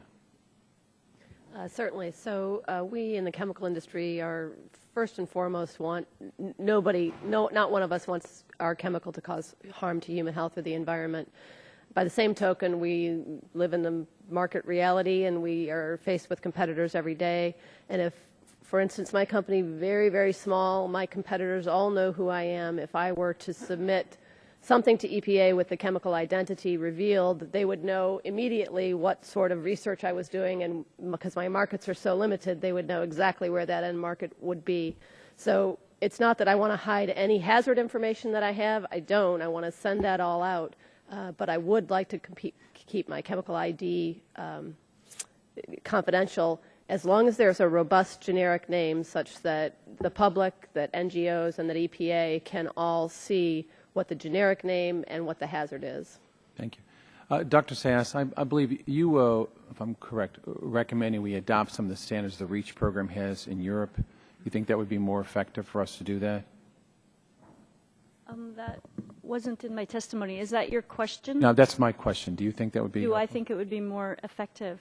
Well, I do think it would be more effective to have harmonization, and the other speakers have also mentioned that. I mean, having a patchwork approach across continents, across countries, across states isn't any good for anybody.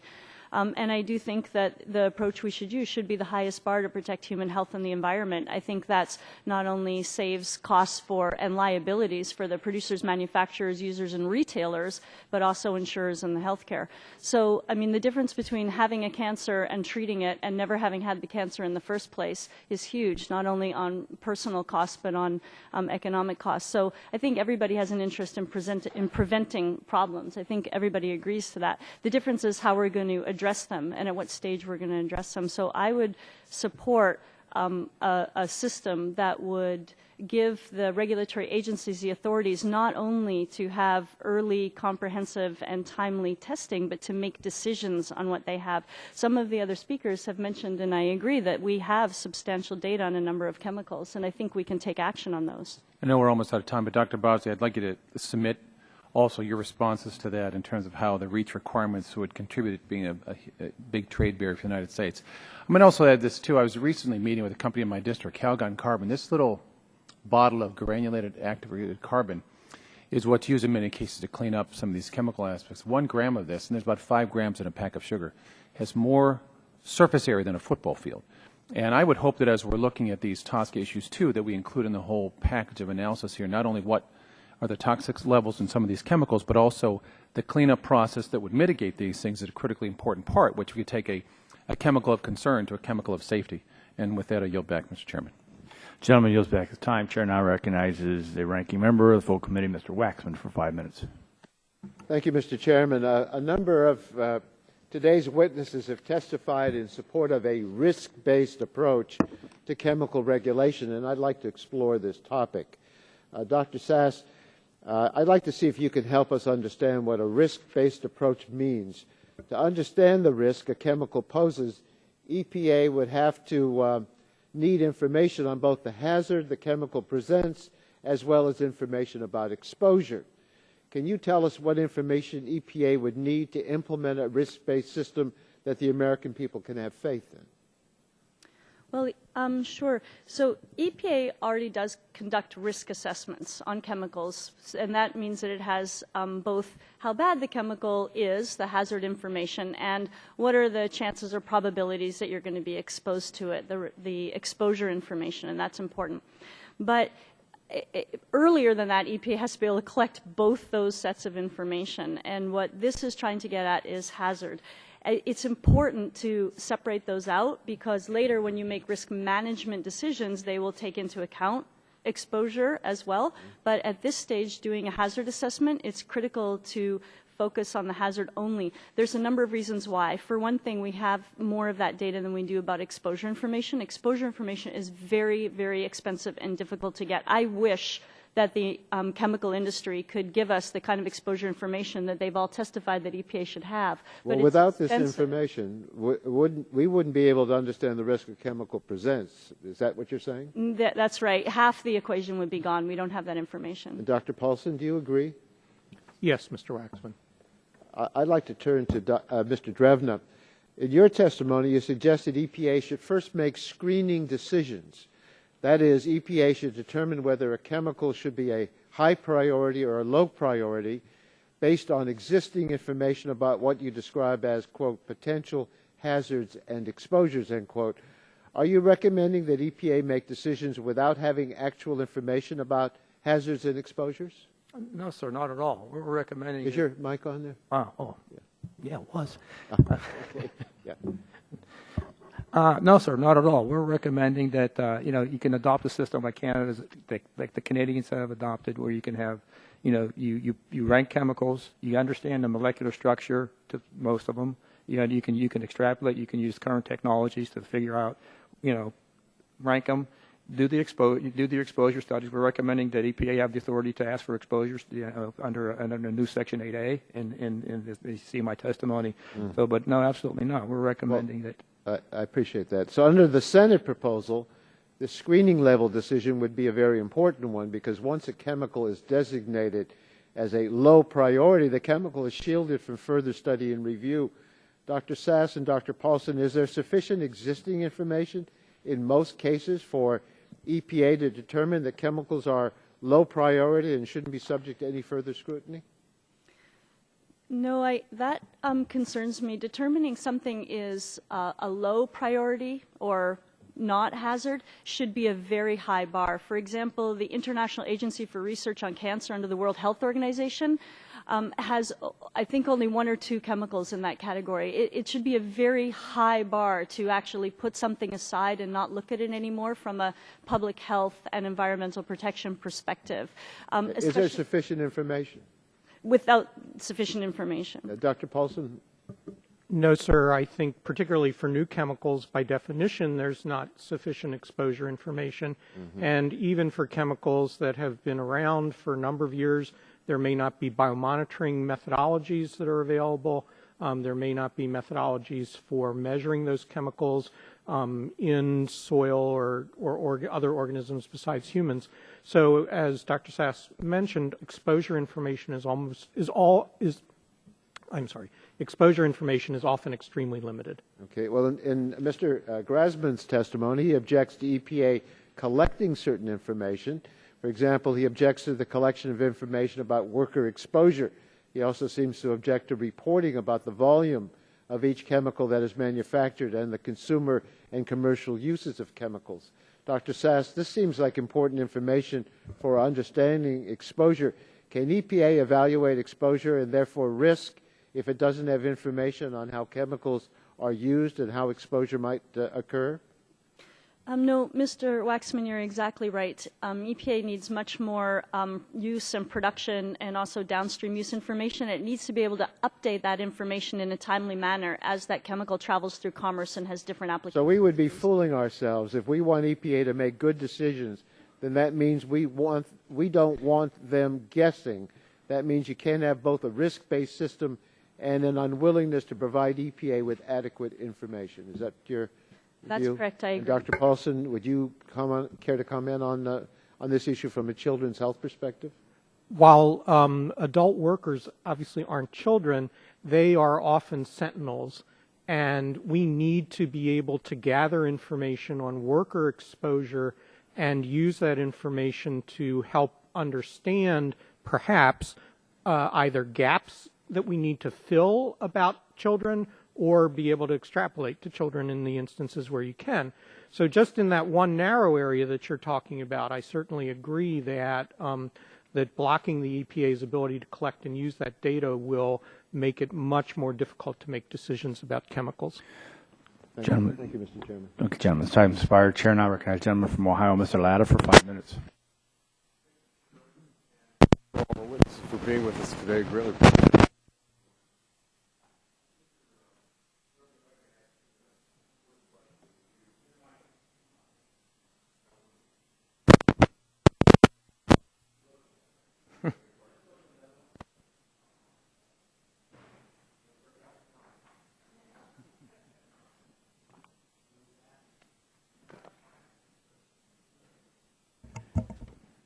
There we go.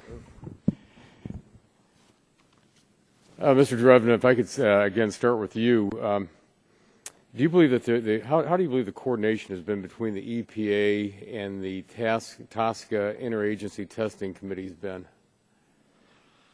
That's a good question. I mean, I really don't know what they've done. I don't. Have you heard anybody else talking about it, or just no one? Okay, well, maybe we ought to check into that. Mr. Matthews, if I could ask you, currently TSCA includes processors within the scope of Section 8, and in your testimony you discuss how a revised TSCA should expressly allow the EPA to collect necessary use information from downstream processors. How does this improve upon the existing construct? And then just as a follow-up then, do all processors support the view? Do all processors support this view? Well, okay. I mean, I'm here to speak on behalf of CSPA. I was at pains to say we are a segment of that industry. One of the problems EPA has is they've had difficulty defining who a processor is. We circulated a 190-page document they created that attempted to define processor, but in the end it couldn't. So it is a very broad category. And coming back to your first question, one of the problems, I think, is that EPA literally fears sending out an information request or demand from, quote, processors, because it will produce more information than they can conceivably manage.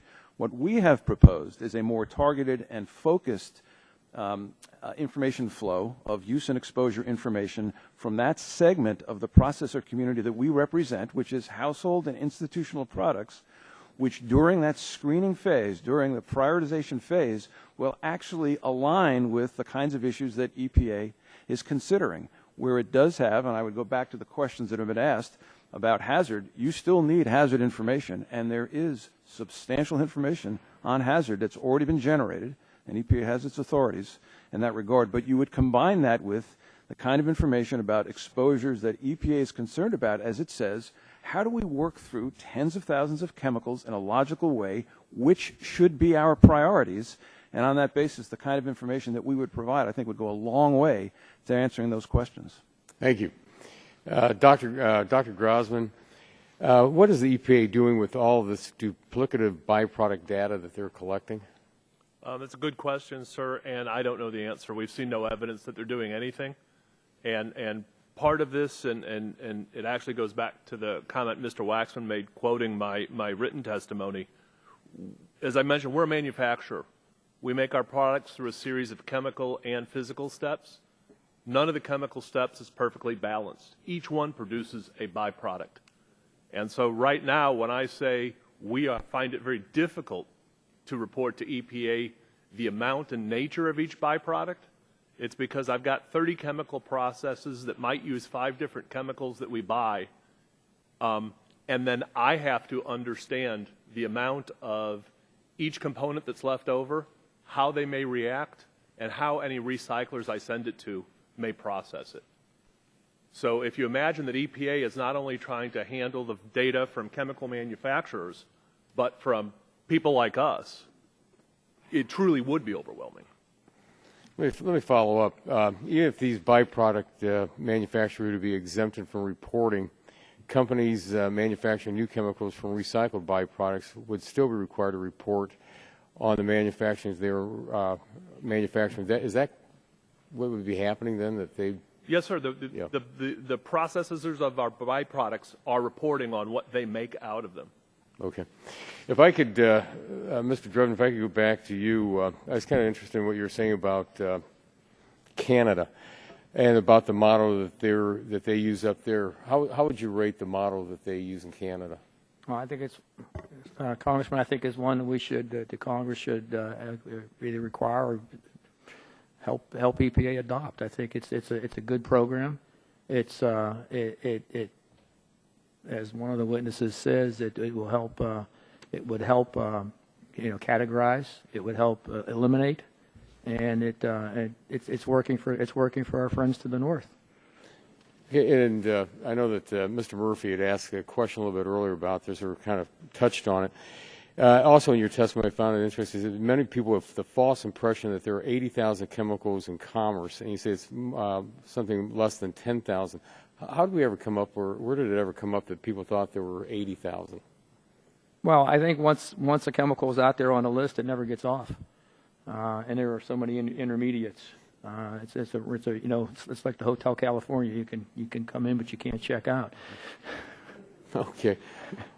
on that Eagles note, I'll yield back. Showing your age.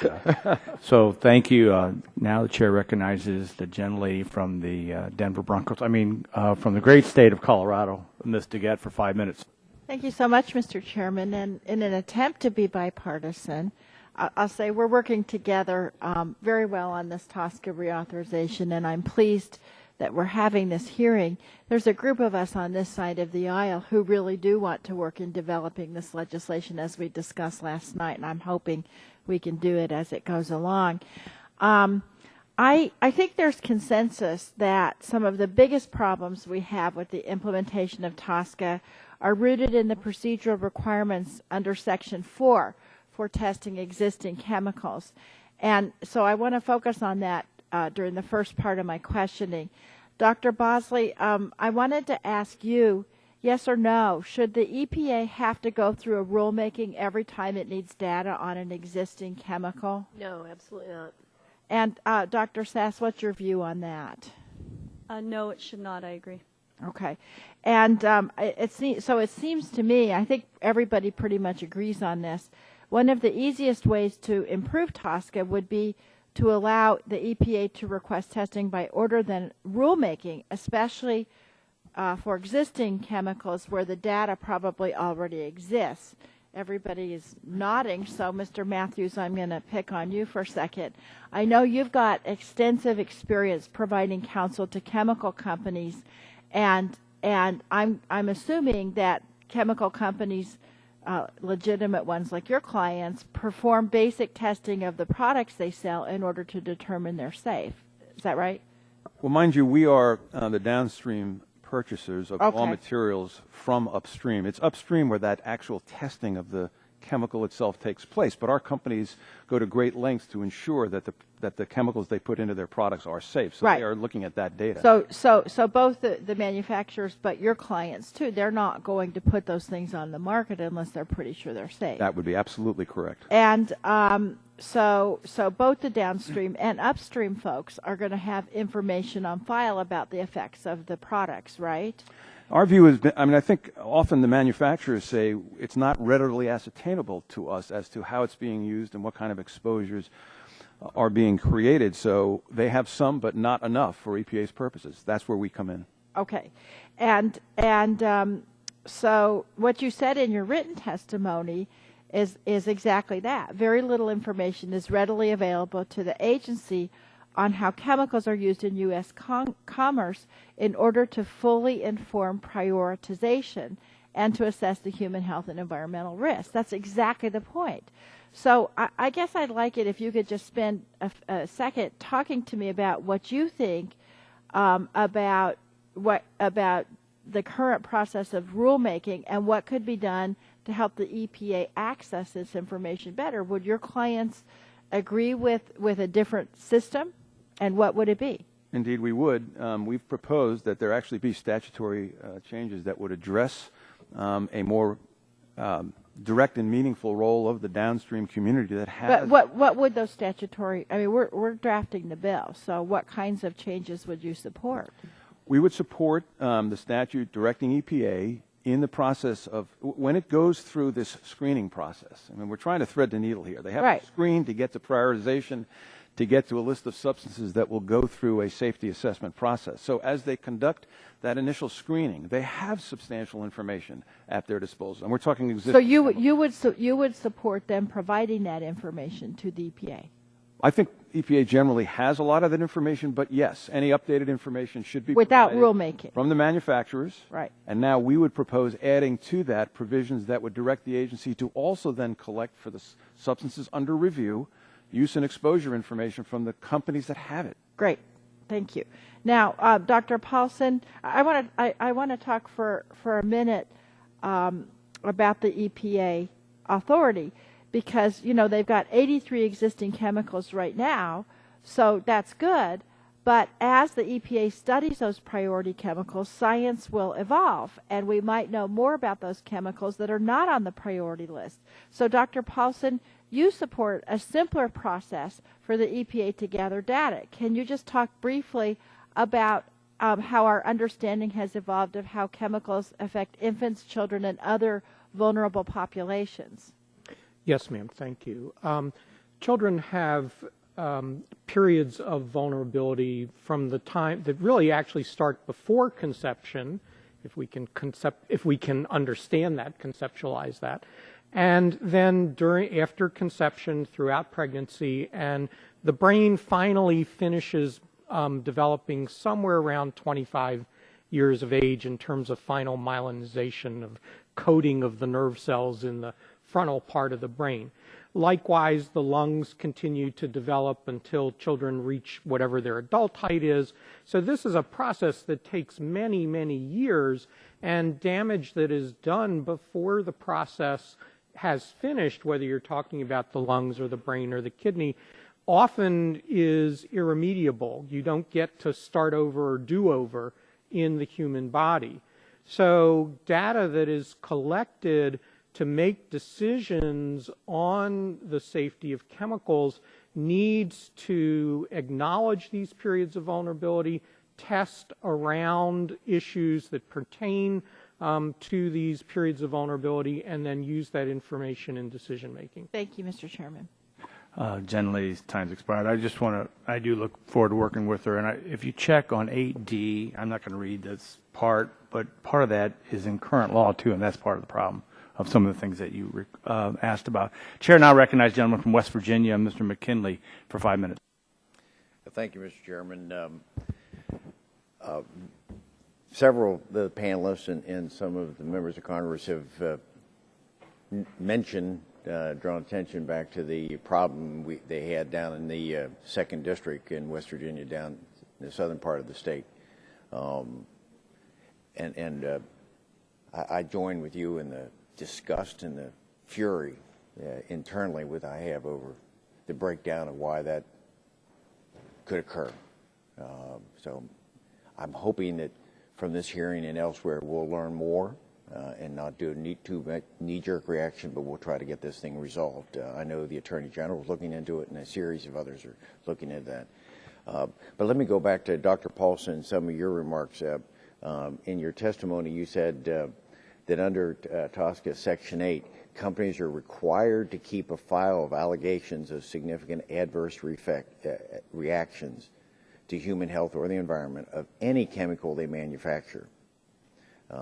And the companies must also provide this information to the EPA upon request.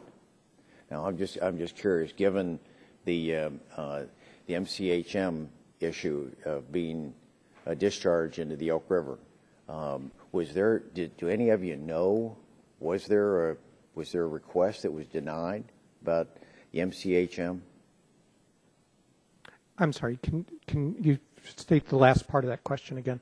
Just didn't quite hear you. Did the EPA, did they seek information about this? Because that's what it says. Companies must provide this information to the EPA upon request. Did the EPA request information about this chemical, one of the 2 chemicals that was discharged into the Elk River? In the post-leak time phase, I don't know, sir. Okay. Because I'd like to, let's build just a little bit further with that. Is there something more that they can do? Because I heard a little bit, you were saying, I think in your testimony about these things that deal with confidentiality. I'm just wondering whether or not that was also an item. Was it held back because of confidentiality? Or Dr. Sass, do you know whether or not either of these things have occurred? So I do not know the specifics of conversations that may have happened early in the spill between EPA and West Virginia, but I think what the speakers had talked about, if I'm correct, referring to your question, is the idea that if there's an accident or a spill or an incident like this, that it should be reported to EPA.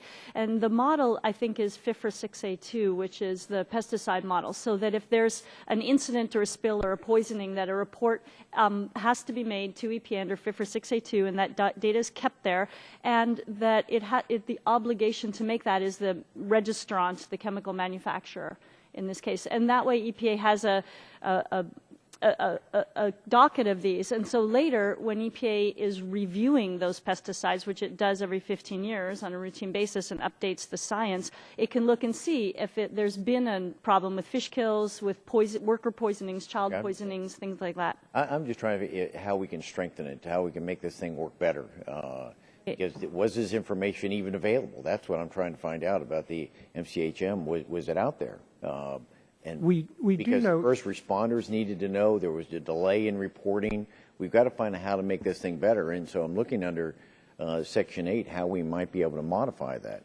Well, we do know that the company Eastman did provide some additional information, and I don't know whether that was at the request of EPA, the Agency for Toxic Substances Disease Registry, the West Virginia Department of Health. So they did, in relatively short order, provide some additional information. Then the federal agencies needed to analyze that, which of course takes time. I think that had this information been provided to the government before the spill, there might have been a quicker turnaround. Well, that's where I'm trying to find out is why why it failed under Section 8, that they didn't provide that information prior to this. That's what I'm trying to find out about. But let me just close in the few seconds we have left that I join with you in this concern about what happened down there and the need to work on TSCA. I'm with you on that as one of just 2 engineers here in Congress. We need to work on this. But I'm also, I wish I could have seen the same fury that you all about the situation in Budd, West Virginia.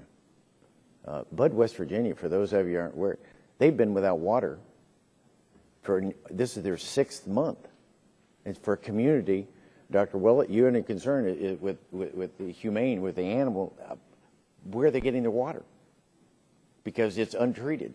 And these people are, for 6 months, have gone without water down in Wyoming County, West Virginia. 6 months. And I haven't seen anything in the headlines about that.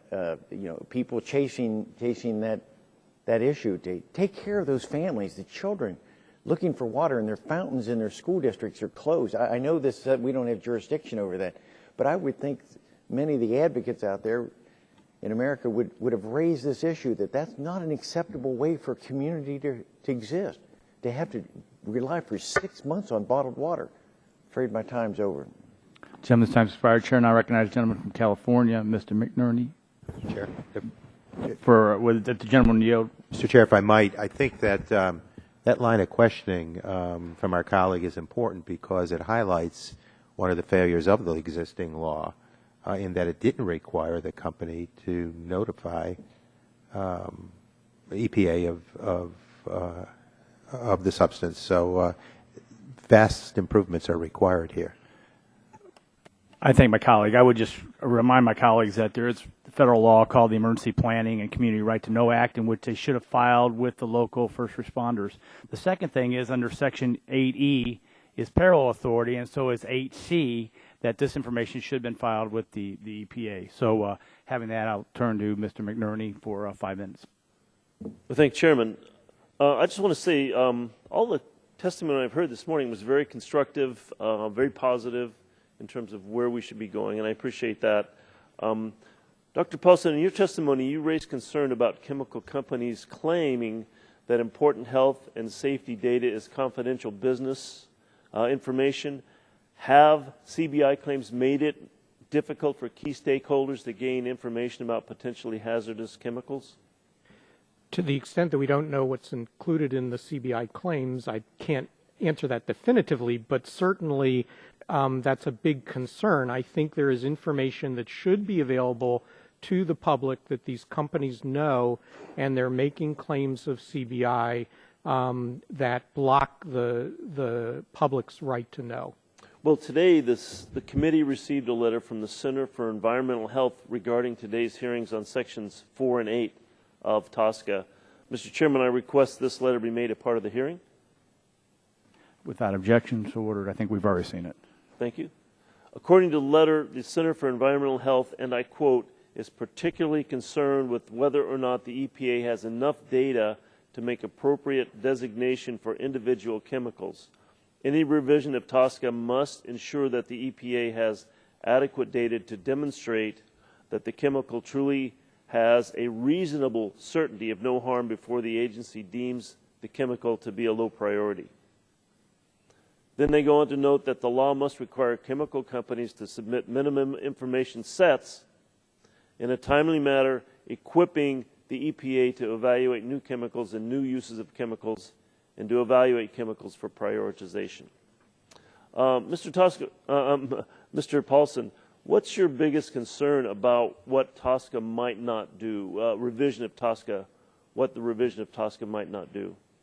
My biggest concern is that a revision to the Toxic Substances Control Act would not allow EPA to collect sufficient data to make decisions. And they can't make good decisions without good data. There need to be identified minimum data sets that will collect information that pertains to children and pregnant women, at least from my standpoint as a pediatrician. They're not the only groups that need protection, but let me just talk as a pediatrician. And that unless any new legislation gives them that authority, gives them the authority to request additional information when they feel that it's necessary, and gives them the authority to continue to receive information after a marketing decision has been made, then we'll all be right back here talking about problems with chemical management policy. Thank you. Dr. Sess, do you have additional concerns about what the new legislation may not accomplish? I think that my biggest concern is actually that it won't give EPA the authority to actually make a decision, to take action, that it will hold EPA in a holding pattern forever, collecting information and needing more information and waiting for information, not being able to. And that would be sad because there's huge initiatives across all agencies to develop more rapid and less costly testing. And I think that Dr. Willett had mentioned some of these. We can start to do mixtures, we can do formulations, we can look at interactions, different life stages. There's some exciting new scientific data on the horizon, the near and the far horizon. Computational toxicology will be really exciting, and it would be a shame if EPA was hamstrung in an old dinosaur science framework. Thanks, Mr. Drevna. What's your biggest concern about what the new legislation may do? Two things, Congressman. One, we have to keep in mind that this is a health and an environment statute, and it is a commerce statute. And one of the things of a major concern to us is federal preemption. We would urge Congress in its revisit and rewrite of TSCA to make sure that as I said, that we don't inhibit the manufacturing renaissance by having a patchwork quilt of kinds of various state regulations. I think this is a statute that calls for federal preemption. Anyone else on the panel wish to answer that question? What's your biggest concern about what the legislation may do? All right. With that, I'll yield back, Mr. Chairman. Gentleman yields back his time. Chair now recognizes gentleman from Ohio, Mr. Johnston, for 5 minutes. Thank you, Mr. Chairman, and I too want to thank the panel for being with us today. Let me start with Dr. Willett and Dr. Bosley, if I could. How do you respond to the call for a minimum data set on all chemicals on the TSCA inventory, and why? Dr. Willett, you go first. I believe that our science and technology is at the point where we can redefine what minimum data set means. Okay. Dr. Bosley? I think that the general industrial chemicals are not a one-size-fits-all, and I think a minimum data set is the wrong approach. I think that the data sets that EPA needs should be based on the risk of the chemical. Okay. For both of you, a follow-on. Is every data gap a data need, in your opinion, and why?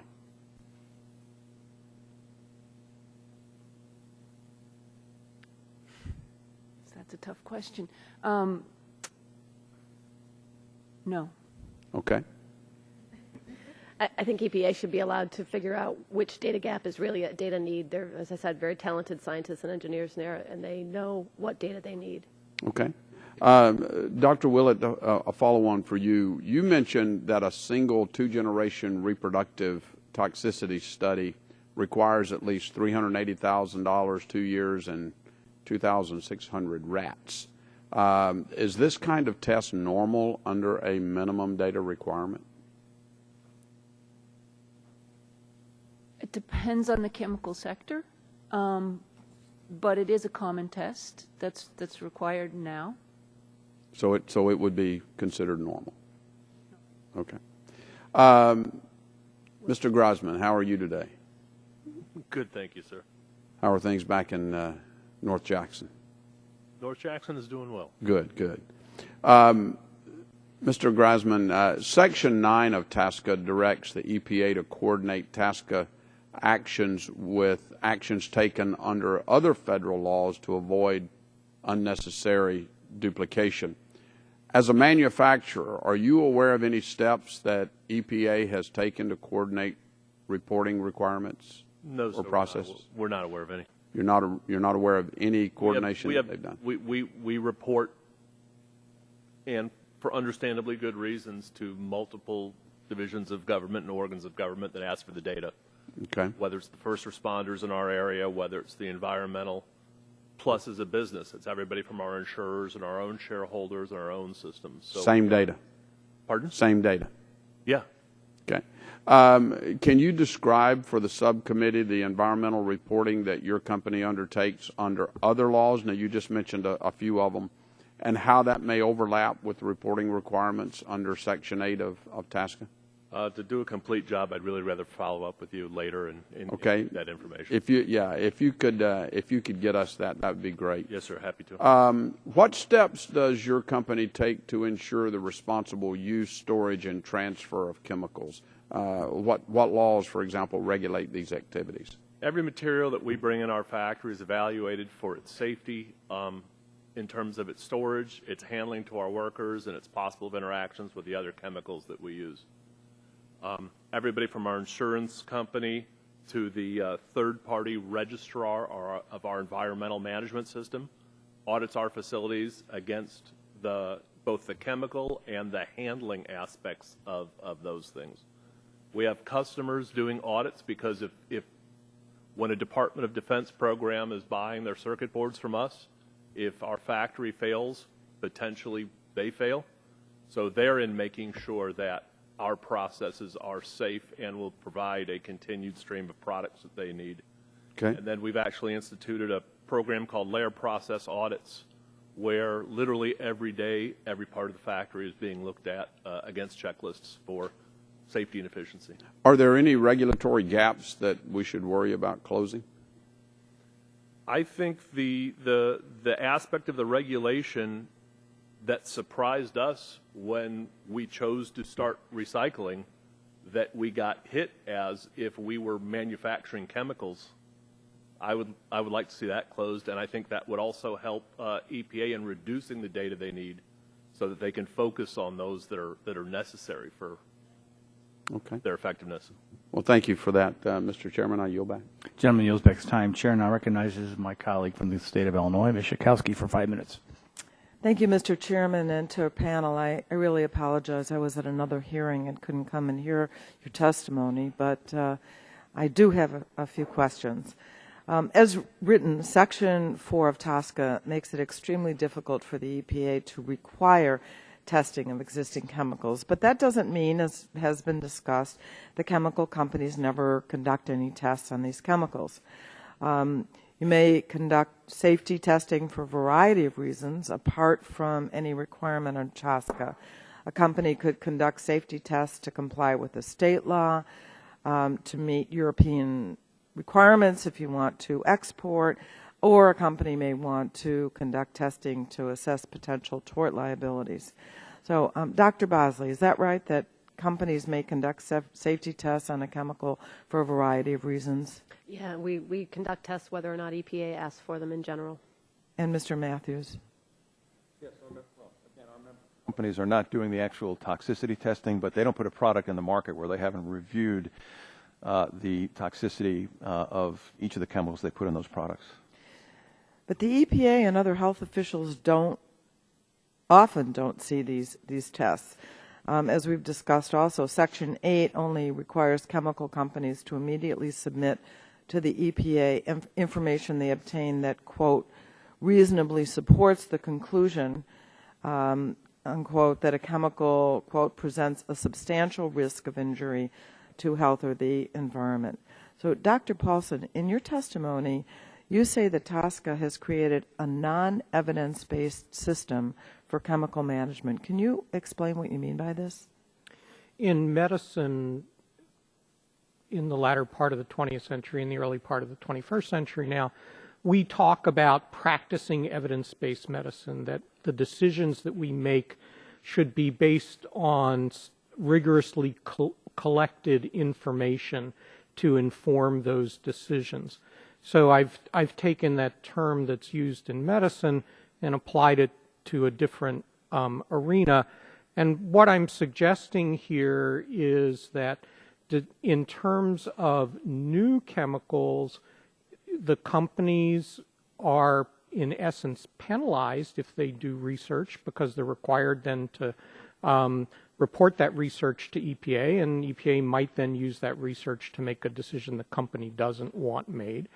And in terms of the chemicals currently on the market, the quote that you just read in terms of the definition of substantial, that makes it very easy for companies to decide that it's not substantial. And I think the standard should be that companies need to disclose information that they have. Thank you. The recent chemical spill in West Virginia, which we've also talked about, illustrates the problems created when chemical testing data isn't widely shared and available.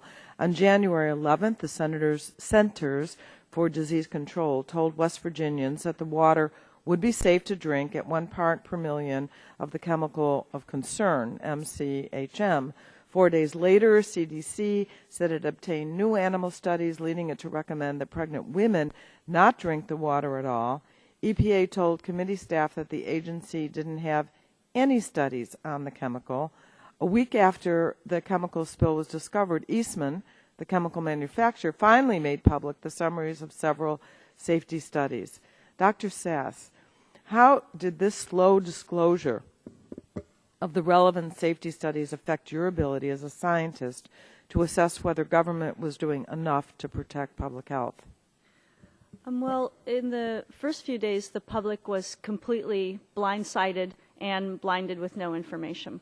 The LD50, the lethal dose that kills 50% of test animals, which is very crude and not the kind of test we'd want to use to set a drinking water standard for a population, was the only test that seemed to be available. I found it on an MSDS, or a material safety data sheet. That's what CDC used initially.